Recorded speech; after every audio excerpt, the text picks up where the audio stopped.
Bev again, and today I want to talk about problem arms, okay?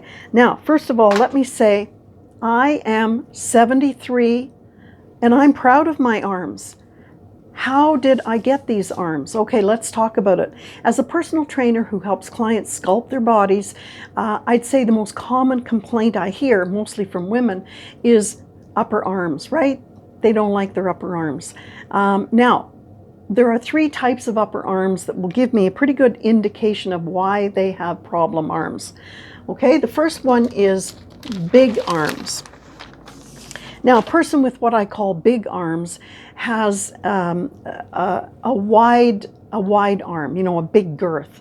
And when I say squish out, if you push your arms together and they squish out to the side, you'll see when I push my arms down, they don't squish out.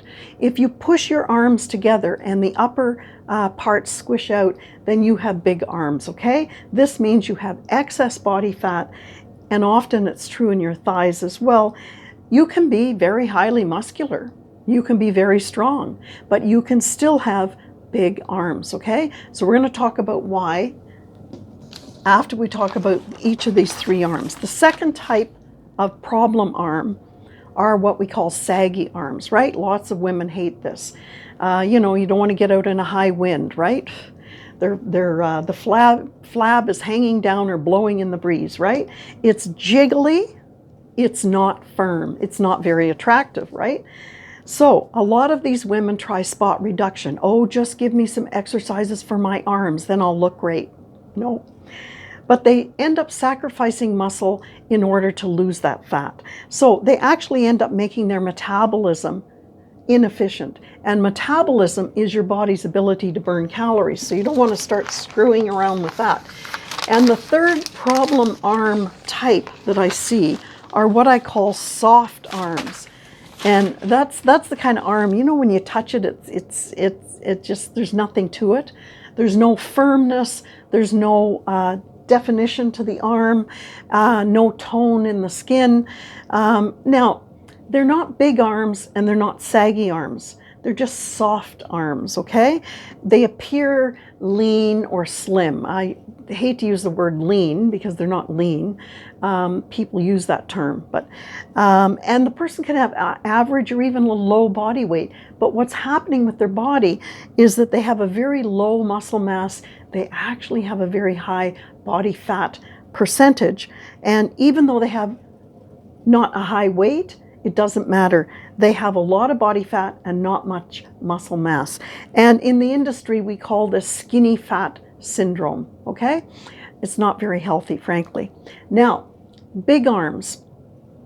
What this means to me is, well, the person can certainly be lifting heavy weights, okay? And I've had clients that they lifted more than me and they were stronger than me, but their arms did not look like this. Why? Because for some reason they thought exercising gave them a free ticket to go home and eat whatever the hell they wanted with no guilt.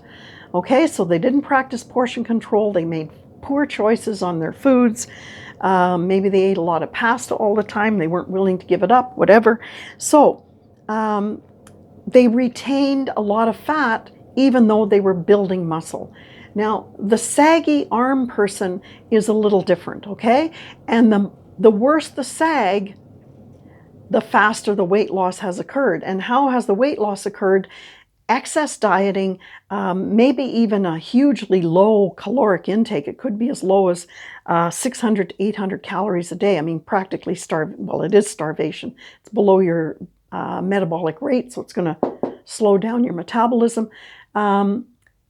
So saggy arms. Soft arm people also do calorie restriction. They do a lot of dieting off and on. But this person usually either doesn't exercise or does exclusively cardio exercise. You always see them over running on the treadmills. Or sometimes they do a bit of weights, but they're lifting those little 3 and 5 pound weights. Well, good grief, a newborn weighs more than that. Wait till you're a grandmother and you've got to lift a newborn. But anyway, they predominantly do cardio type exercise. So as I say, Not very healthy. Okay, these problems, if you listen to what I've said about them, they're all directly related to how the person gained or lost fat. Okay, so too much food, too much of the wrong food, too little food, starvation, too much cardio, too little weightlifting, relying on this spot reduction business. And let me say, you can't exercise fat. You can only exercise muscle, okay? So are there any secrets to how to get these arms? No, there aren't. If you've been pregnant, you know that your stomach skin comes back. Your skin is elastic. So I used to have saggy arms. I used to have big arms. I made them saggy. I dieted. Sometimes I starved myself. I did everything. I couldn't get good looking arms. So what are the secrets? Well, you could get an arm lift. Ridiculous. It's like liposuction on your stomach. You know, people go out and get liposuction. Well, you know, if you're eating shitty, the fat's got to go somewhere. If it doesn't go there, it's going somewhere else, right? So forget about all that stupid, expensive stuff. Here are your secrets. Do weight training. Use all your muscles. Remember, 2/3 of your muscles are in the bottom half of your body. So make them work too. Lift heavy weights. Make them progressively heavier. Increase the intensity over time. And you're going to get more fat-releasing enzymes and more fat-releasing hormones, which is great. You're going to be able to burn more calories after you leave the gym when you weight lift. I want you to exercise 3, 4, 5, or 6 days a week. And I want you to do it roughly for an hour each day, okay? Depending on your schedule. Cardio. Make your cardio work.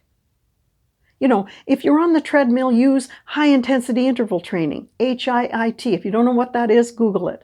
And if you're on other machines, use the machines that use more muscles, okay?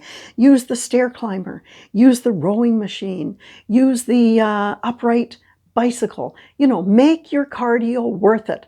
And if you want to build muscle, these two areas, do your weightlifting first and your cardio second. Nutrition. Obviously eat nutrient-dense foods. Avoid processed foods, drink more water, eat more protein, because protein is going to cost you a bunch of calories just to break it down. What else? And remember, eating fat, dietary fat, does not make you fat. It is bad carbs that make you fat. Not all carbs, but simple carbs will make you fat if you eat enough of them. Okay, so what are the tricks? Weightlifting, clean eating, and you better be bloody committed. And then you can look better than me because you're younger, right? Okay, see you in the next video. Bye for now.